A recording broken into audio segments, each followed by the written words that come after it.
शहर के एक पुराने से मोहल्ले में आरव रहता था। वही संकरी गलियां, वही चाय की दुकानों की भीड़ और वही हर सुबह मंदिर की घंटी की आवाज। आरव बाहर से बिल्कुल सामान्य दिखता था। नौकरी पर जाता, समय पर लौटता और अपनी छोटी सी दुनिया में चुपचाप जीता। लेकिन उसके भीतर एक ऐसा बोझ था जो रोज उसे और भारी बना देता था। इस बोझ का नाम था मीरा। मीरा कभी उसकी जिंदगी का सबसे खूबसूरत हिस्सा हुआ करती थी। दोनों ने साथ सपने देखे थे, साथ हंसे थे और साथ ही भविष्य की योजनाएं बनाई थी। लेकिन समय बदला, हालात बदले और मीरा उसकी जिंदगी से चली गई। लोग कहते थे वक्त के साथ सब ठीक हो जाता है, पर आरव के लिए वक्त बस आगे बढ़ रहा था। दर्द वहीं रुका हुआ था। हर सुबह आरव मोबाइल खोलता और बिना सोचे समझे मीरा की पुरानी चैट्स पढ़ने लगता। वही पुराने मैसेज, वही हंसी वाले इमोजी, वही वादे जो अब सिर्फ याद ही बन चुके थे। वो जानता था कि ये सब उसे अंदर से तोड़ रहा है, फिर भी वो खुद को रोक नहीं पाता था। एक दिन ऑफिस से लौटते वक्त वो पास के पार्क में बैठ गया। वही पार्क जहां कभी वो और मीरा घंटों बातें किया करते थे। आज वहां बच्चे खेल रहे थे, कुछ बुजुर्ग टहल रहे थे और जिंदगी अपने पूरे शोर के साथ चल रही थी। आरव अकेला बैठा था और अपने ही ख्यालों में डूबा हुआ।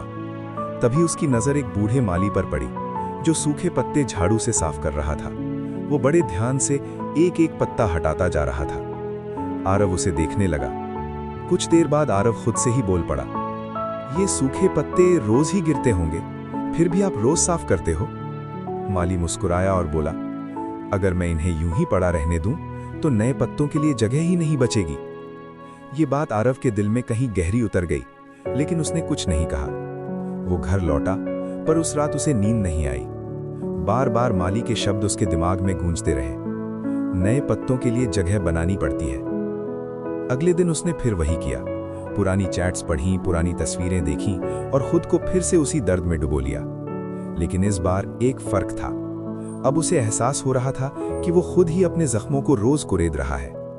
कई दिनों तक उसके अंदर एक लड़ाई चलती रही। एक आवाज कहती, यादों को कैसे छोड़ दूं, यही तो मेरी पूरी दुनिया थी। दूसरी आवाज कहती, अगर तूने इन्हें नहीं छोड़ा तो आगे बढ़ेगा कैसे? एक शाम बहुत सोचने के बाद आरव ने एक फैसला लिया। उसने अपना फोन खोला।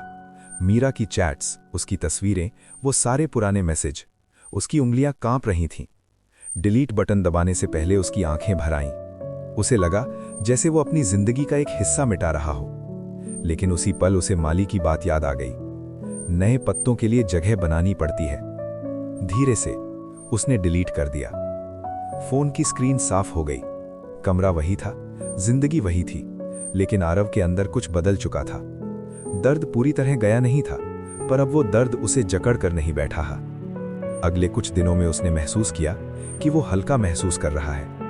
वो फिर से सुबह की हवा को महसूस कर पा रहा था। वो फिर से लोगों की बातों पर ध्यान दे पा रहा था। वो फिर से जिंदगी को देख पा रहा था, सिर्फ अतीत को नहीं। एक दिन वो फिर उसी पार्क में गया। वही माली फिर से सूखे पत्ते साफ कर रहा था। आरव ने मन ही मन कहा, शायद छोड़ना मतलब भूलना नहीं होता, शायद छोड़ना मतलब खुद को आजाद करना होता है।